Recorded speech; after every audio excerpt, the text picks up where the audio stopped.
దక్షిణాఫ్రికాతో భారత జట్టు ఆడిన 2 టెస్టుల సిరీస్ డ్రాగా ముగిసింది. కేప్ టౌన్ వేదికగా జరిగిన రెండో టెస్టులో భారత్ 7 వికెట్ల తేడాతో విజయం సాధించింది. తొలి ఇన్నింగ్స్లో దక్షిణాఫ్రికా జట్టు 55 పరుగులకి ఆలౌట్ అయింది.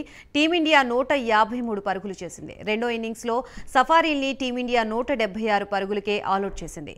గెలుపుకి అవసరమైన 79 పరుగుల లక్ష్యాన్ని భారత్ 12 ఓవర్లలో 3 వికెట్లు కోల్పోయి ఛేదించింది.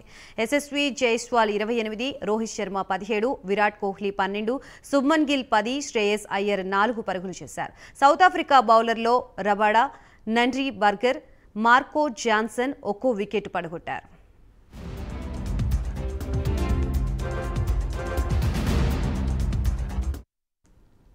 అంతకుముందు ఓవర్నైట్ 62/3 స్కోరుతో రెండో రోజు ఆట ఇన్నింగ్స్ని కొనసాగించిన దక్షిణాఫ్రికా మరో 114 పరుగులు జోడించి ఆలౌట్ అయింది.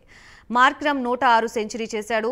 జన్ప్రీత్ బూమ్రా 6 వికెట్లు సాధించి దక్షిణాఫ్రికా పతనాన్ని శాసించాడు. ముఖేష్ కుమార్ 2, సిరాజ్, ప్రసిద్ధ్ కృష్ణ ఒక్కో వికెట్ పడగొట్టారు.